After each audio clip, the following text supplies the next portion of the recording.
Finally, all cards from the upcoming expansion have been revealed, and we've got quite a few to go through today, starting with Suspicious Pirate for Warrior. 3 mana 3/4 Pirate with Battlecry, discover a weapon. If your opponent guesses your choice, they get a copy. So we saw a couple 1 mana 1/3s like this. It's kind of weird that this one is a 3 mana 3/4. But as far as I can tell, it does work the same. But compared to the other two, I think this one is much less playable. I think if you're playing a control warrior, you already have pretty good access to weapons. And if you're playing even a pirate warrior, where you would expect a 3 mana 3/4 pirate with a Battlecry to see play, pirate warrior wants to spend their mana playing pirates. They don't want to spend their mana on weapons. And in a lot of matchups, you're giving your opponent a weapon potentially, which can help clear your board, which is not what you want as pirate warrior. So I actually think this card just doesn't make that much sense. Imbued Axe, also a warrior card. 3 mana 2/3. After your hero attacks, give your damaged minions +1/+1. Infuse 3 +2/+2 instead. So a lot of the new warrior set is based around having damaged minions on your board. Their new location in particular is pretty good at damaging your own minions. And in the core set, we have Whirlwind. Man the Cannons is also in standard. So there are a lot of ways that you can damage your board. And if you get 3 charges of the +1/+1 on your board, then this card starts to look pretty darn good. But all of the damaging stuff for your board is like kinda awkward. I don't really know how much I'm loving how it's all coming together. And this card is probably not that good on curve, because it's just going to be hard to have minions in play. It's going to be hard to have them damaged. I mean, maybe you can go like location on 1, 2-drop, and then Imbued Axe on 3, but that's not really like a ton of value. And if you want to get extreme value out of this, you have to infuse it. I don't think Warrior is going to be particularly good at infusing things. And in general, a lot of the things you would want to damage are going to have a pretty high amount of health for that point in the curve. Something like an Armor Smith that has 4 health on a 2-drop. So when things are big like that, they don't die as often for infuse. So even though this card is theoretically very, very efficiently statted, I think in practice it might be a little bit difficult to use. But maybe the infuse part's a bait, and maybe activating this on turn 3 is a bait. Maybe you equip this on turn 3, and then your turn 4 is like play a couple minions and a Whirlwind effect or something. That could be pretty strong, but I'm not totally sure. I'm also not 100% sure that you even play this in Self-Damage Warrior, because it seems like the best version of that deck might end up being somewhat combo-y, in which case maybe this card is just like, if you're trying to go for like a big combo, you're only going to use 1 charge of this effectively, and maybe that's not great. I don't know, like, just looking at this card, just looking at the numbers, it seems like this has to be good, right? But just when I think about how it lines up, and I don't know, just for some reason something tells me this isn't that good.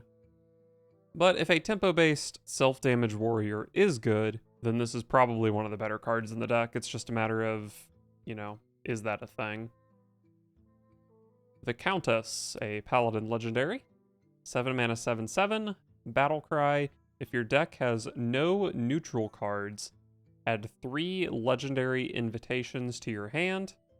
The legendary invitations are 3 mana spells that say discover a legendary minion from another class. It costs 0.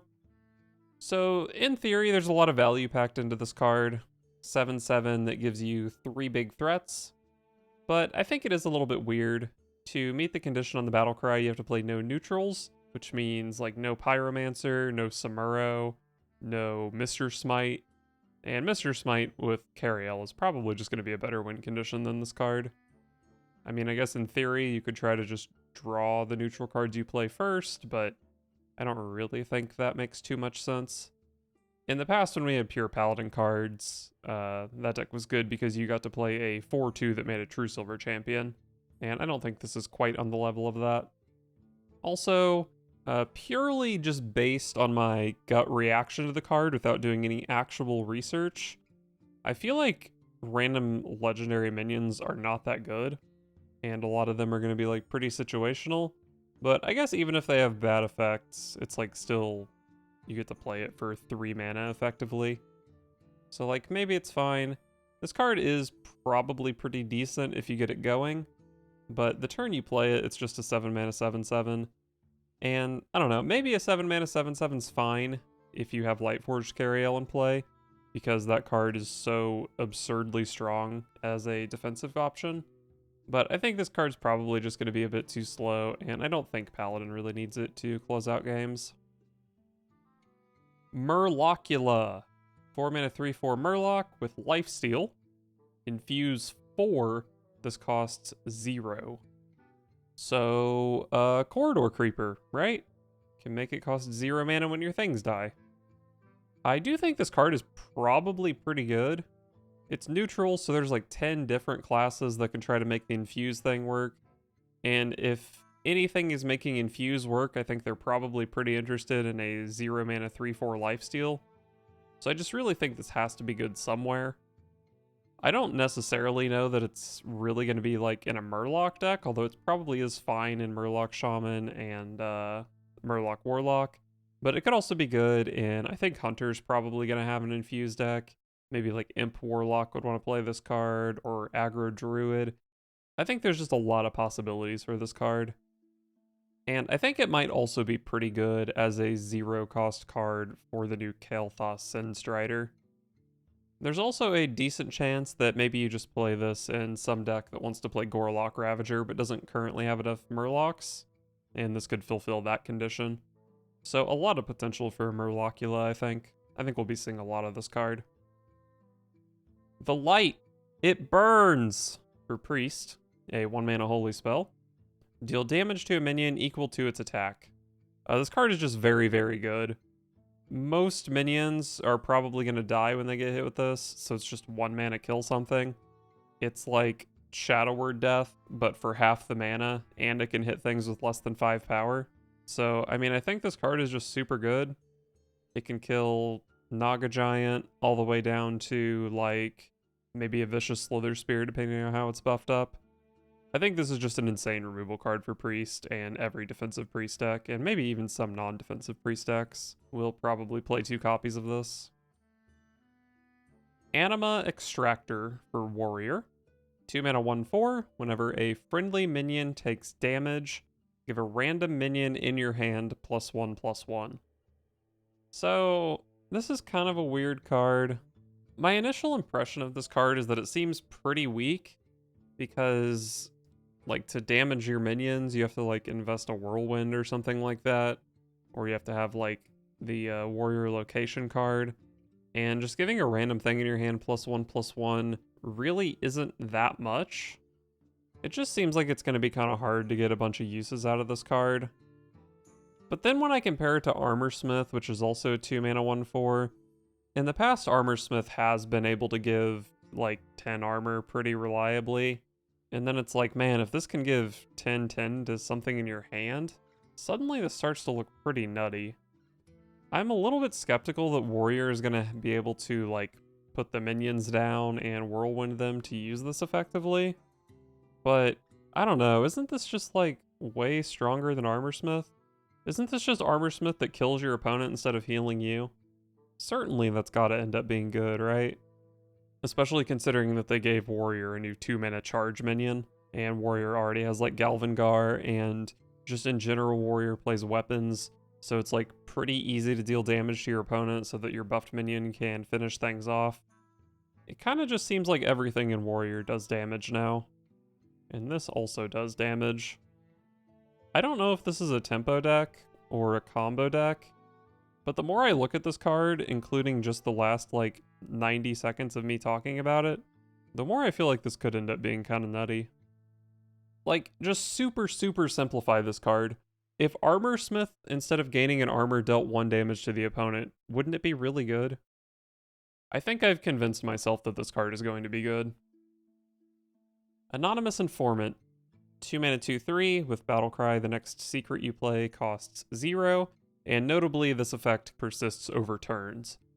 So even if you don't have a secret in your hand, you can just play this River Crocolisk on turn 2, and then whenever you draw a secret, you get to cheat the mana for it. So with that being said, I think this card is probably pretty good. Both Rogue and Mage got secret packages pushed in this expansion, so it's going to cheat like 2 or 3 mana. I think it would be reasonable in either of those decks. And this also just really helps enable things that need you to have a secret in play. Like the big Rogue legendary that has a Death Rattle that only works if you have a secret in play. Like, that card is kind of trash, but if you can play a secret on the turn that you play that and like kind of guarantee it, then suddenly it starts looking a lot more playable. Also in Rogue specifically, this can help you combo all the like Edwin cards that get better the more cards you play in a turn, because your secret will cost 0 mana. So I think this card has a lot of potential. Probably not really in Paladin, probably not even in Hunter, but I think both Rogue and Mage could consider this card. Carving Chisel for Shaman. 2 mana 1/3 weapon. After your hero attacks, summon a random basic totem. Well, in theory, this is a lot for 2 mana. What is it? A Light's Justice plus 3 Shaman hero powers. 2 mana for 7 mana worth of value? Oh my god. But in practice, the totems are like pretty weak. They don't really do anything. So I don't really know how much I love this card. And I kind of compare this to like Auctioneer's Gavel. And it's like, if Shaman wanted to play a small 2 mana weapon, wouldn't they just be playing that card? And they just don't play it. So that kind of makes me, I'm pretty skeptical about this card. There is some totem support in the set that would benefit from this card. There is some infused stuff. Maybe this could be good with Evolve. But I'm not really convinced that this card does any of those things super well. But maybe between this and the Party Favor totem, even if all your minions suck, maybe it's just really, really hard to ever fully clear the board. And then suddenly, like, you're threatening things like Bloodlust. But I don't know. I don't love this card, I don't think. Chatty Bartender for Mage. 4 mana 4/4. At the end of your turn, if you control a secret, deal 2 damage to all enemies. I think if you're playing a secret mage deck, you probably do play this card. You can use the Anonymous Informant that we saw a couple cards ago to play the secret the same turn as this and guarantee the 2 damage. Or you can play some sort of secret like Oasis Ally or Ice Barrier or whatever that's not likely to trigger depending on the matchup. And this is a persistent effect, so if they don't deal with it, then like every turn it deals 2 damage. This does seem like the kind of card that if you got ahead on board against a deck that cares about board, it would be pretty devastating and pretty hard to come back from. Because it's just like, it's impossible to develop into a 0 mana consecration every turn. And if you fall into that spot, then even secrets that previously would have been pretty easy to trigger are no longer easy to trigger. Things like Ice Barrier and Oasis Ally. So I think this card is potentially quite powerful in Secret Mage, and Secret Mage has gotten some support, but I don't really have that much faith in Secret Mage being a thing, and obviously if it's not a thing, this card doesn't see play. Collateral Damage for Hunter. An 8 mana spell that says deal 6 damage to 3 random enemy minions. Excess damage hits the enemy hero. So for 8 mana, you basically just cast 3 piercing shots, which is potentially 15 damage. And I mean, 8 mana deal 15 is pretty good, but I think it's going to be really hard to deal that much damage. I guess if you're dealing less than that, then you are dealing with the board, which is like maybe kind of good. But I just don't really see any Hunter deck that plays this card. Like, it's just too expensive for Quest Hunter. By the time you have 8 mana in Beast Hunter, you just have better options. I don't think Infuse Hunter cares about playing this card. I just don't really see it.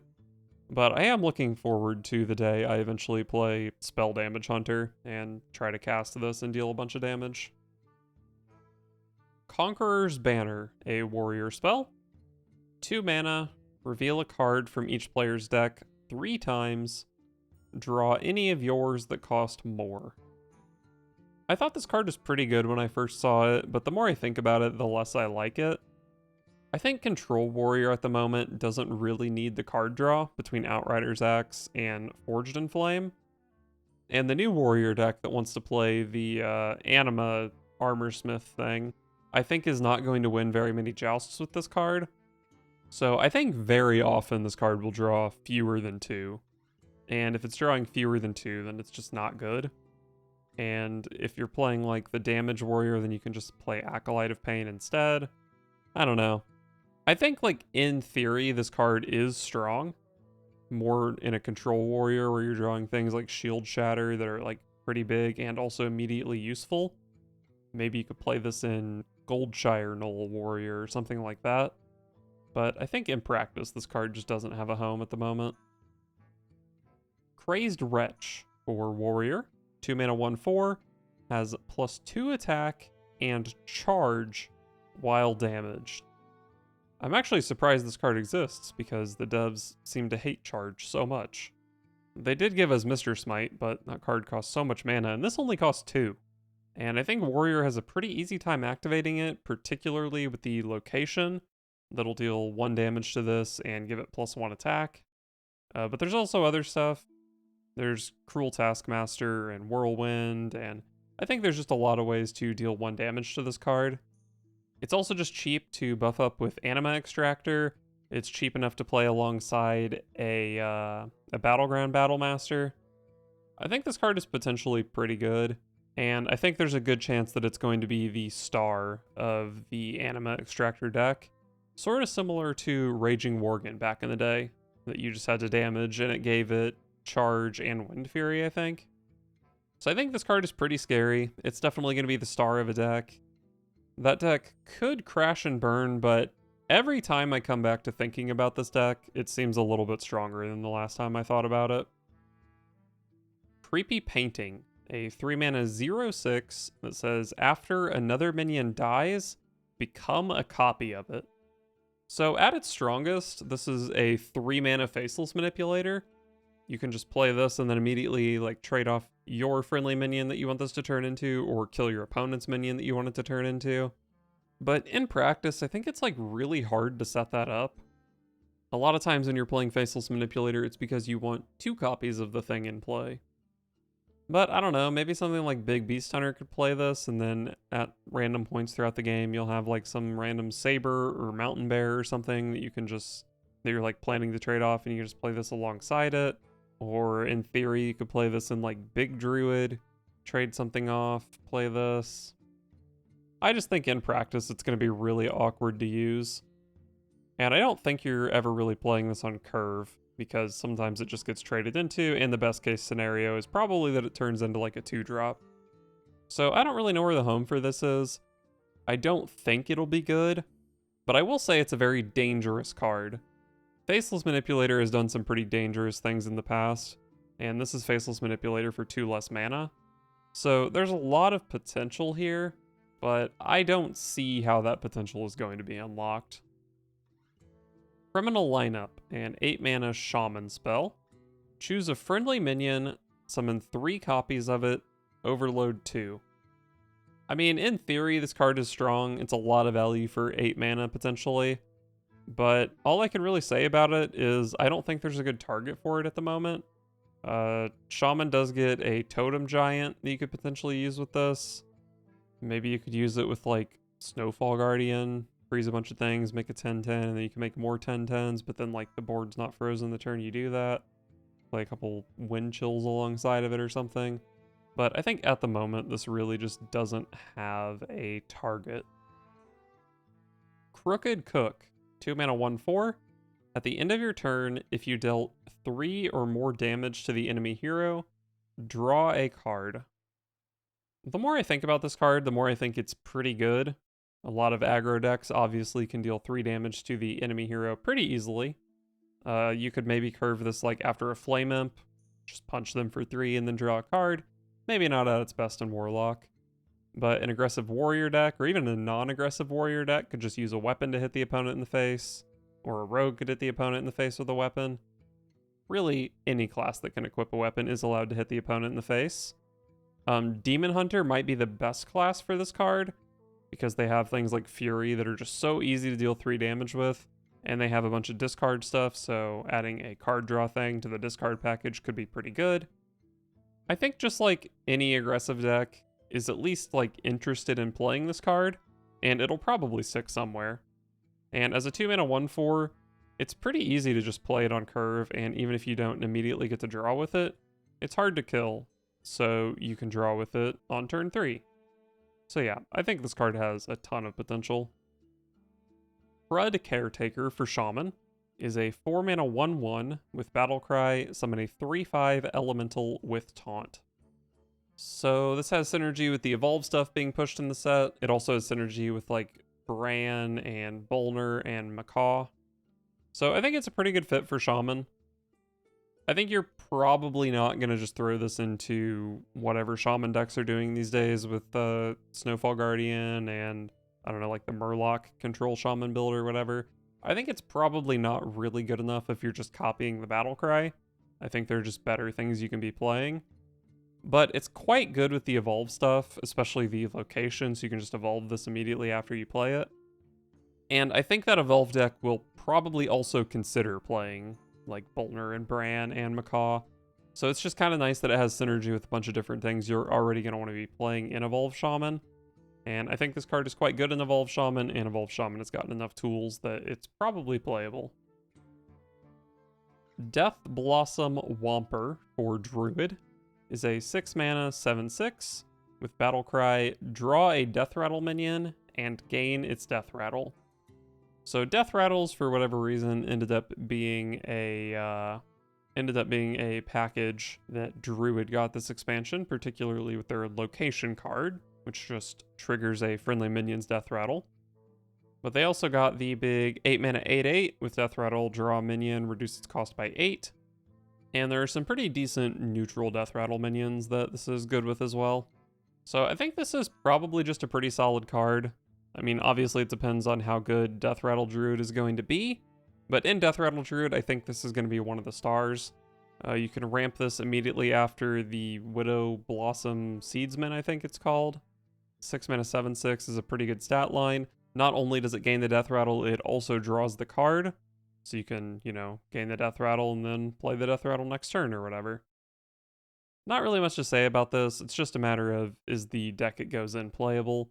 And, I don't know, seems reasonably playable to me. Dinner Performer. 3-mana 2/3 with Battlecry, summon a random minion from your deck that you can afford to play. So I assume this is just based on the number of active mana crystals you have at the moment. So say you play this on turn 5, you would pay 3 for this, you'd have 2 left over, and then you could summon anything from your deck that costs 2 or less. I think just purely, like, the value on this card is not really worth it. Basically, just like, you get a thing from your deck, but with a 2/3 strapped onto it. I don't think that 2/3 worth of stats really matters. So I think for this card to be relevant, it needs to be a combo card. Some way to, like, pull a Malagos out of your deck or something like that. But I don't really see anything in the current card pool that makes me interested in playing this card. So I'm not expecting it to see play. But this is the kind of card that, like, it just always has to be in the back of your mind. There's always some possibility that this is just going to be insane. I just don't think right now is the time for that. Dispose of Evidence for Demon Hunter. 0 mana, give your hero +3 attack this turn. Choose a card in your hand to shuffle into your deck. My initial impression of this card was that it was pretty weak.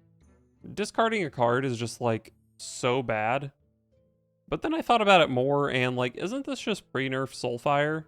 When Soulfire was 0 mana, even Handlock played it. And this is in a class that has very easy access to a ton of damage, and one of the best combos in the game is damage plus more damage. And also in this set, the Demon Hunter is getting tools to basically mitigate discarding cards with the big legendary and the super broken weapon. So I think this is just really, really good. And also as Demon Hunter, sometimes you can just play all your stuff and not have a hand and then dispose of evidence, but there's nothing to dispose of, you just hit them for 3. It's also like a 0 mana activator for Lady Stheno. It can shuffle something into your deck for maybe like a Proving Grounds or something like that that could potentially be pretty sick. But I think this is usually just going to be Soulfire to the opponent's face, and I think that's pretty strong. Divine Toll, a 7 mana Holy Paladin spell. Shoot 5 rays at random minions. They give friendly minions +2/+2, and deal 2 damage to enemy minions. So if both players have a bunch of stuff in play, this is maybe going to deal 2 damage to like 3 opponents' minions and then give +2/+2 to like 2 of your minions. I didn't really like this card at first, but the more I think about it, the better it seems. It's like a little bit Scale of Onyxia, a little bit Dino Size, a little bit Avenging Wrath.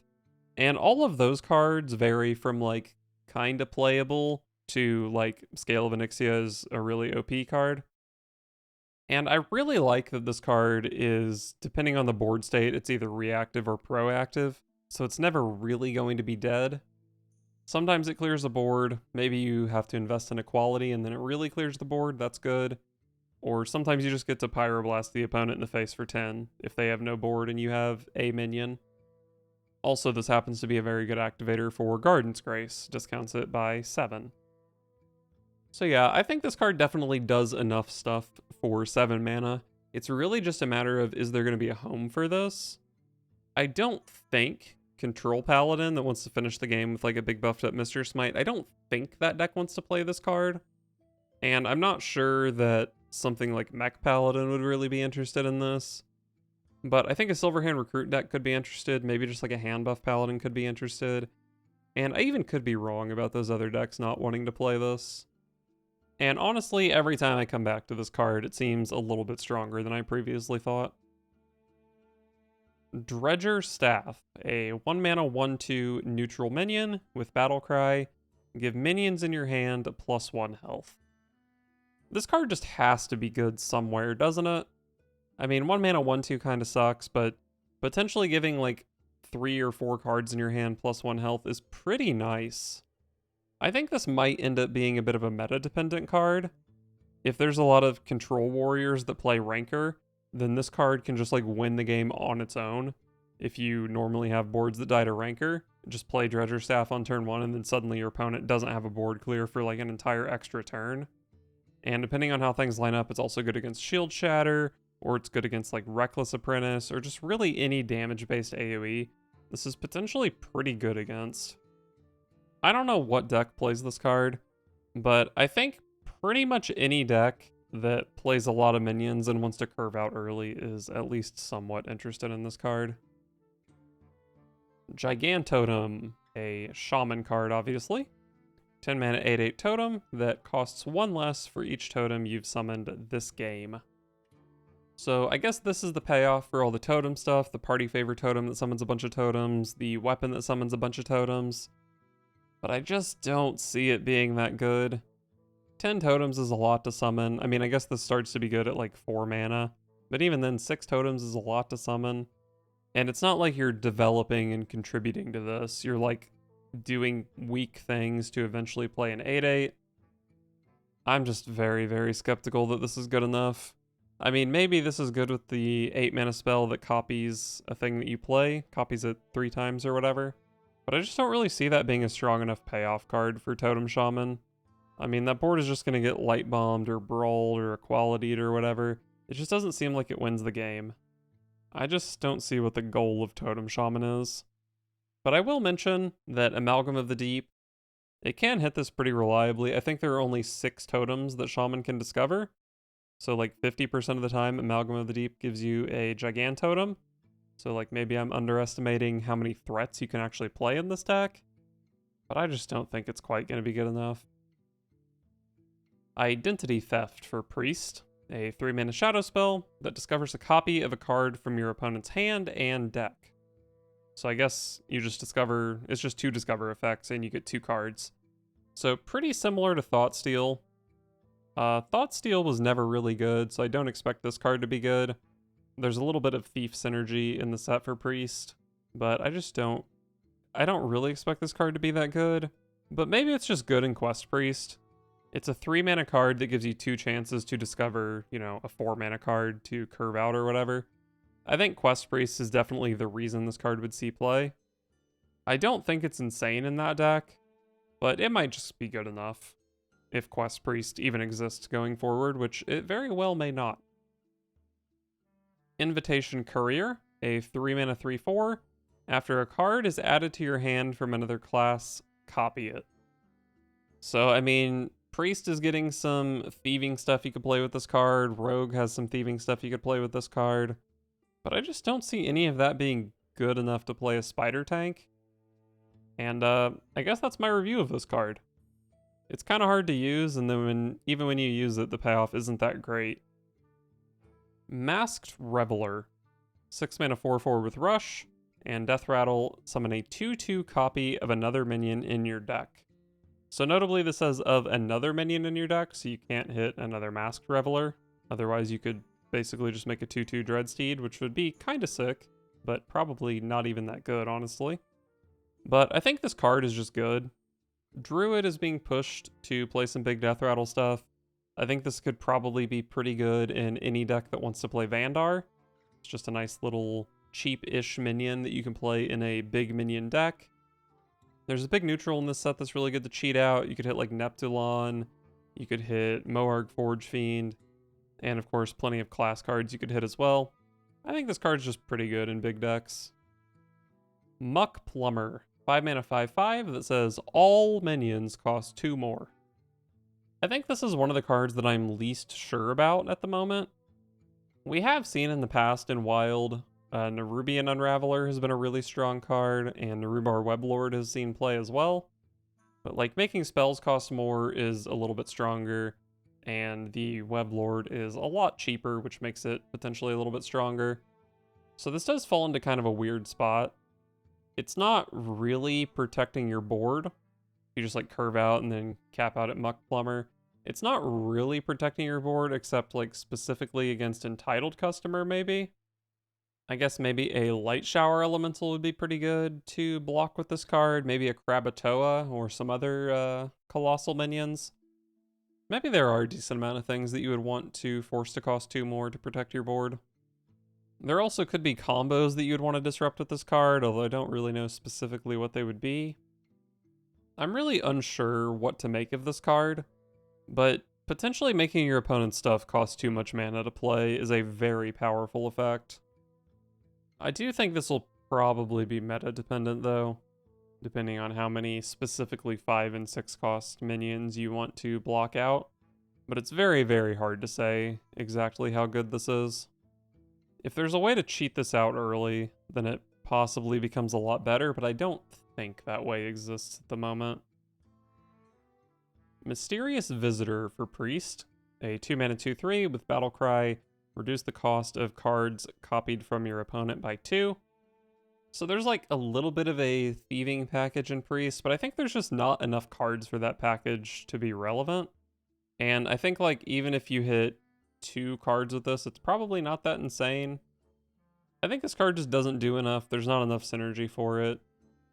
Like, mana cheating is very strong, but when that mana cheat is restricted specifically to cards that didn't start in your deck, it's not nearly as good. We have seen some cards like this in the past, and they always underperformed. I think there were like a couple of mage cards that did similar things, and they just never really end up being that good because you can't plan on doing anything specific with them. Partner in Crime. Now this is a priest card. 4 mana 2/5 with Battlecry, summon a copy of this minion at the end of your turn.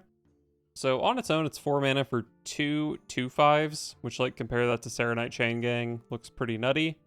But this card is better than that because it copies at the end of your turn, so that gives you plenty of time to buff it. In particular, you can buff this with the location card that gives a minion +2/+1 and draws a card. And there's also just like Bless and Serpent Wigs and all sorts of stuff you can do with this card. So there's a ton of ways to abuse this, but even if you don't abuse it, it's like already overstated. So like this card just has to be broken, right? It's just too many stats for 4 mana. Riot. 2 mana warrior spell. Your minions can't be reduced below 1 health this turn. They each attack a random enemy minion. I actually think this card could end up being pretty good. If you have any sort of aggressive warrior deck, you can use this to clear a bunch of taunts out of the way and push face, or even just like deal with a board and push face, or deal with a board without your minions dying. And this also has the commanding shout effect, so it protects things that you want to damage, maybe like an Acolyte of Pain, or the Anima, I always forget what the Anima card is called, Anima Extractor. Also, Frothing Berserker is in the game at the moment. So you could potentially buff that card a lot. There's also the 3 mana Rokara, so you could send everything into attack with that, and then, you know, Rokara would buff them. You could use this to damage your Crazed Wretch to give it charge, and then it can just go face. I think there's a lot of potential in this card. I don't exactly know what the Anima Extractor deck is going to look like, so I don't know how much it would want this card. I don't think this makes too much sense in a Control Warrior. You'd rather just play the Provoke, probably. But this card is very powerful. Roosting Gargoyle, 2 mana 2/3 with Battlecry, give a friendly beast +2 attack. It just seems pretty underwhelming. Like, Hunter and Druid can both play their beasts, but I think surely you can find 2 mana, a better way to spend 2 mana than this card. I mean, it's like kind of a 2 mana 4/3, but it's situational. Is 2 mana 4/3 even really that good? Surely there are better things you can do with 2 mana.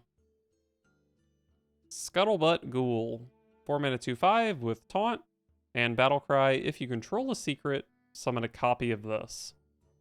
Well, there's a lot of secret support in the set, specifically the Anonymous Informant that gives you a 0 mana secret, so you could guarantee an activation on this card by just holding a secret in your hand.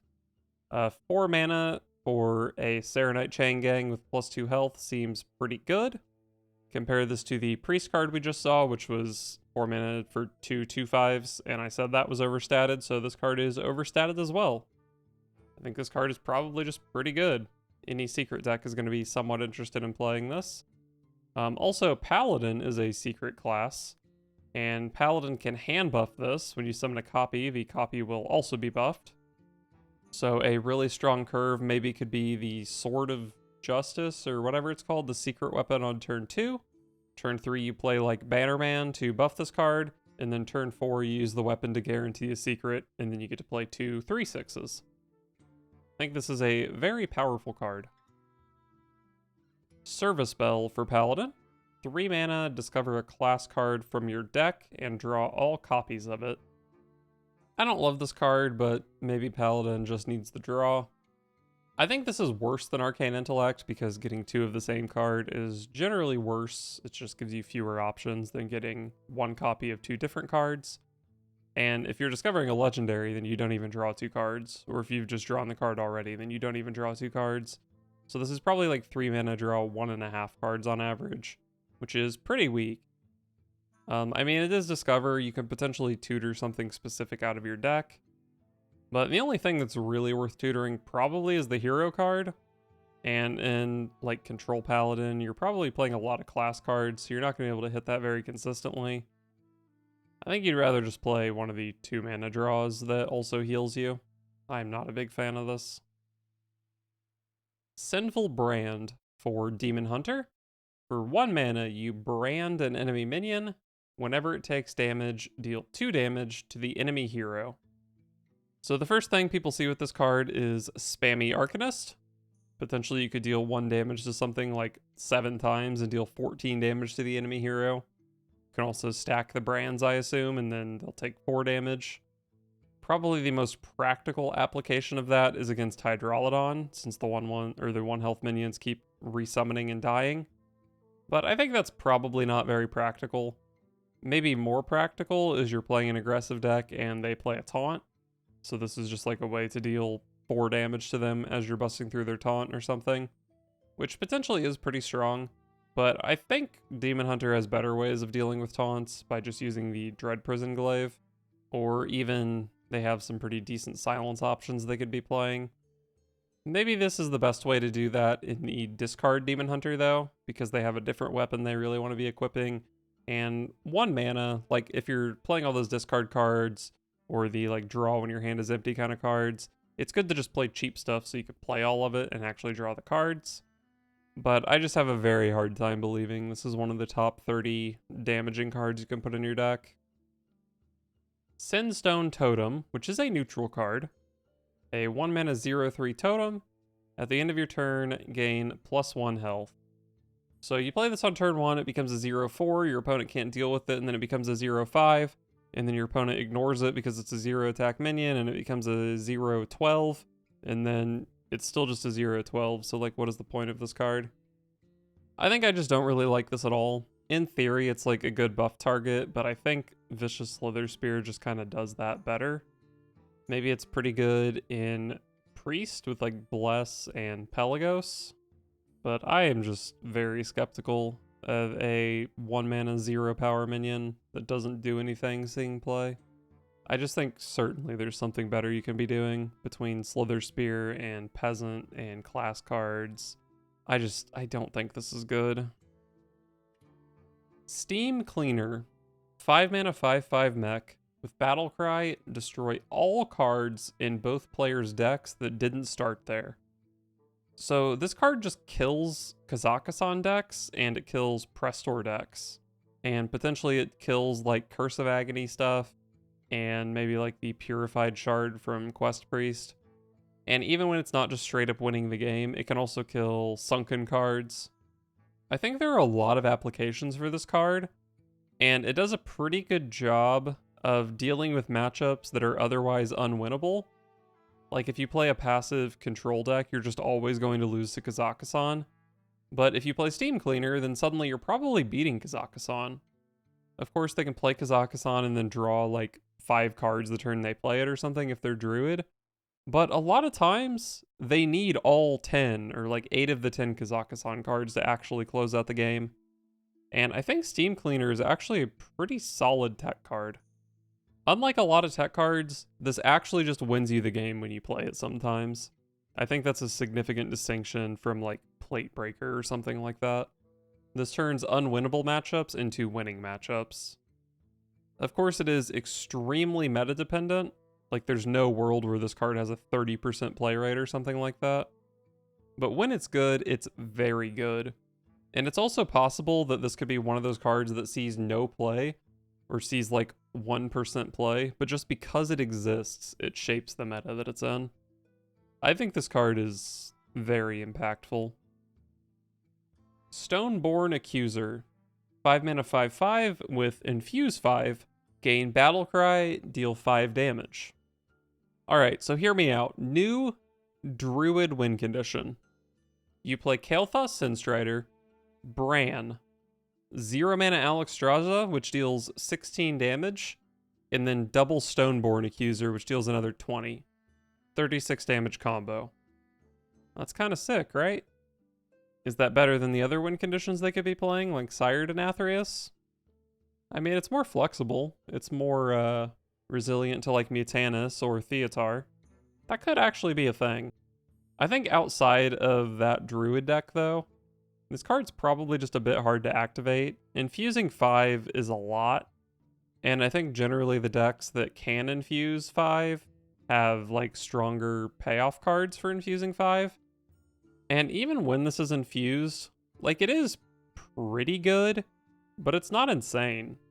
Like Blackwing Corruptor, the 5 mana 5/4 that dealt 3 damage, like that card was good, but it wasn't insane. This is obviously better than that, but it's not so much better. I mean, I think like in theory, this card is strong enough to see play, but I just don't see where it would see play, where there wouldn't simply be a better option. But the Druid thing is kind of sick. Stoneborn General, a 10 mana 8/8 with Rush and Death Rattle, summon an 8/8 Gravewing with Rush. So pretty similar to Scrapyard Colossus, I guess, although a little bit more proactive. I think this is probably just good in big decks. Druid in particular has Death Rattle synergy that would be interested in playing this card, but it's also good with like Cavalry Horn, or just generally it's pretty good with Vandar. I think any big deck is going to be kind of interested in playing this card, and it'll probably stick somewhere.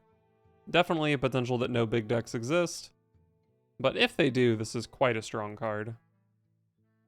And the final card of the expansion, Suffocating Shadows for Warlock, a 3 mana shadow spell that says when you play or discard this, destroy a random enemy minion. I don't think Warlock wants to play Deadly Shot.